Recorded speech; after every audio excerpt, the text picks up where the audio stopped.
Ya mohon maaf ya, Mas Anies kami usung, kami dukung, dan kami bantu pembiayaannya, pamit pun tidak sama sekali dengan Pak Prabowo dan Partai Gerindra.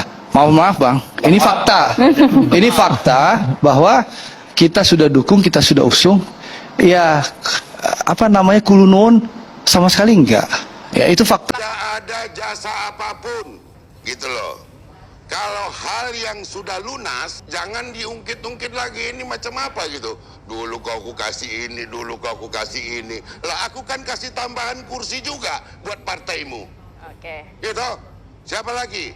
Emang bisa mencalonkan sendiri Anies Baswedan? Kursinya cuma 15. PKS masih sama kita, Mas Bro. Sorry, gitu loh. Iya kan?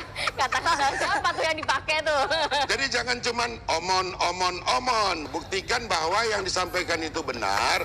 Jadi jangan menebarkan apa namanya ya, kebohongan lagi di mana-mana gitu. Kalau memang fighter, kalau memang macan, bertarungnya di panggung. Oke. Jangan di luar panggung cerita begini-begini, playing victim. Aduh, saya nggak kebayang kalau presiden kita bentar-bentar nanti nih, aduh saya habis dihujat sama presiden dari 159 presiden dunia. Tapi kalau Anies yang jadi nih, dia gas itu semua presiden. Oke. Tapi Ini yang paling keren. ya. Adalah karakter yang menjadi persyaratan utama di masa depan. Hari ini belum menjadi persyaratan utama. Di dunia sudah, di Indonesia belum. Integritas itu. Sekarang kita masih kompromi soal integritas. Sekarang ini kita masih kompromi soal integritas.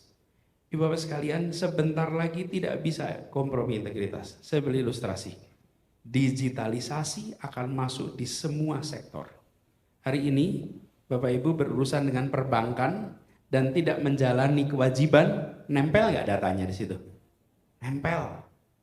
Datanya akan nempel seumur hidup Bapak Ibu. Kita akan bergerak pelan-pelan ke semua aspek di mana kita akan punya data lengkap tentang seseorang. Hari ini melanggar di Ciamis, pindah ke Cianjur, nggak ada yang tahu Bapak Ibu. Betul nggak? Akan tiba waktunya catatan itu mudah diakses. Dan reputasi yang tidak bisa dikompromikan adalah integritas. Jadi hari ini integritas ini hulunya masalah korupsi di Indonesia. Korupsi itu simptom. Disease-nya namanya integrity. Gejalanya itu korupsi. Nah kalau kita nggak beresin integrity nggak beres. Nah ini dunia kerja.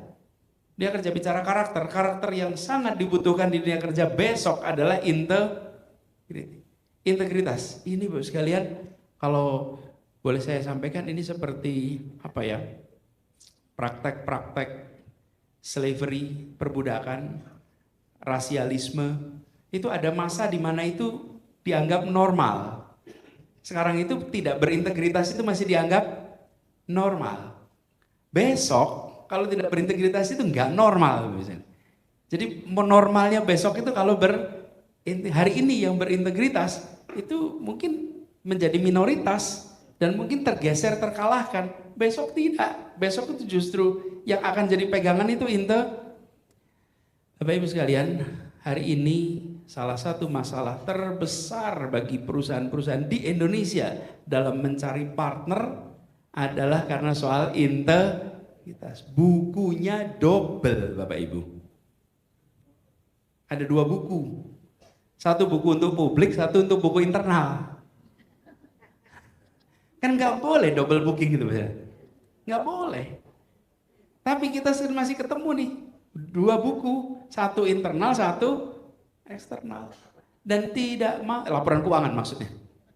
Laporan keuangan itu nggak bisa 2. Laporan keuangan itu harus begitu banyak yang ingin masuk dan bermitra, semuanya putar balik ketika sampai soal integritas.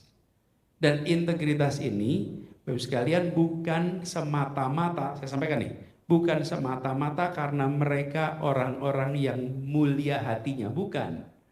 Di banyak negara berintegritas itu adalah rasional. Berintegritas itu menguntungkan.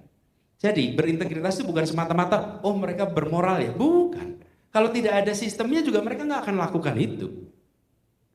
Nggak akan lakukan.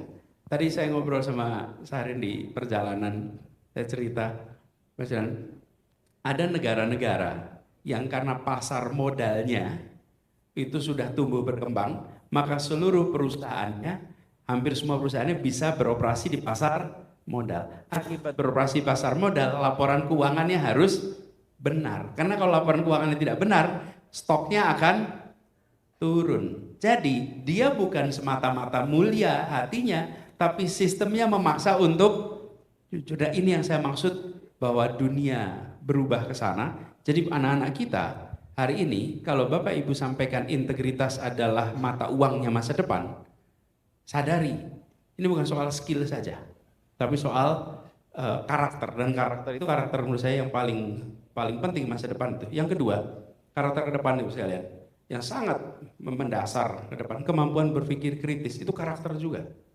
Bukan hanya skill. Kemampuan berpikir kritis, ini menurut saya harus menjadi perhatian. Itu ya Bu, komentar saya tentang banyak. Nah yang terakhir nih, despot, Pak Rimba.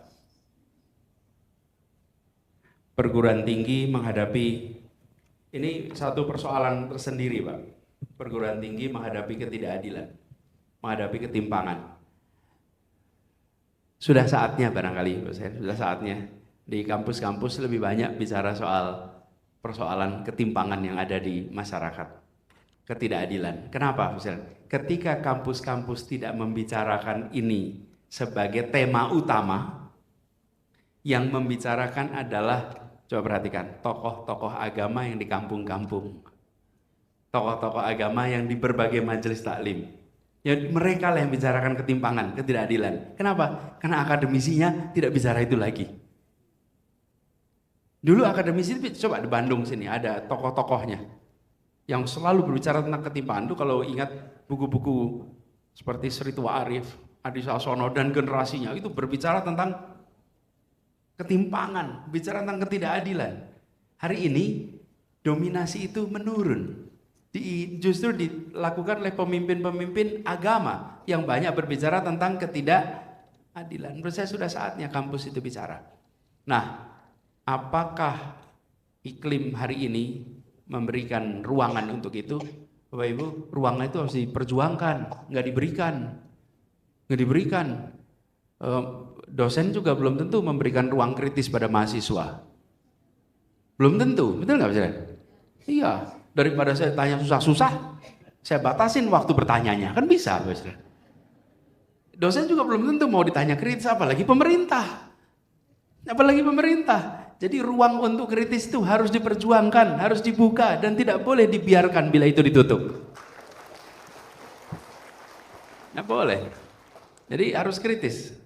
Dan kalau terima kritik buat pemerintah juga jangan sensitif. Kritik itu, ini bukan teori Bapak Ibu. Kebetulan saya pernah di pemerintahan Bapak Ibu. Saya ketika bertugas di Jakarta, itu panen kritiknya macam-macam Bapak Ibu.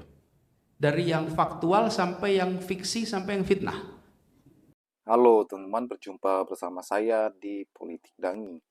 Kalau kita melihat bagaimana kader Gerindra ya, yaitu Ade Rosiade, itu menyindir Anies, katanya Anies tidak pamitan kepada Prabowo Subianto sebagai ketua umum Gerindra ya. Ini dalam konteks bagaimana Anies maju di Pilpres kemarin teman-teman, dan membuat Prabowo itu kewalahan juga ya dalam menghadapi Anies Baswedan. Langsung saja kader dari Nasdem ya, itu membela Anies ya. Skakmat habis Andre Rosiade ya, orang-orang Gerindra ya, ada di sana juga kader Gerindra. Anies Baswedan adalah tokoh yang hebat teman-teman, tokoh yang benar-benar peduli terhadap rakyat ya. Tentu rakyat akan bersuara, akan membela Anies Baswedan. Orang yang benar, orang yang bersih, orang yang jujur. Bagaimana Anies Baswedan diserang ya, kiri kanan atas bawah, beliau tetap santai dan tegar. Karena memang benar-benar beliau itu bukan orang sembarangan. Orang yang punya intelektual tinggi, orang yang punya mimpi besar untuk negara Indonesia. Semoga saja Pak Anies Baswedan ya tahun 2029 akan menjadi presiden. Dan kabar baiknya adalah Pak Anies Baswedan itu memberikan atau ingin membuat partai ya. Ini adalah sebuah hal yang kita tunggu-tunggu ya, dari Anies Baswedan. Semoga saja Pak Anies secepatnya mendirikan partai dan diresmikan untuk berkiprah di dunia politik Indonesia dan mengikuti kontestasi pemilu 2029. Anies Baswedan, kita yakin ketika beliau menjadi ketua umum partai, beliau akan bekerja dengan sungguh luar biasa untuk membesarkan partainya. Bagaimana menurut kalian?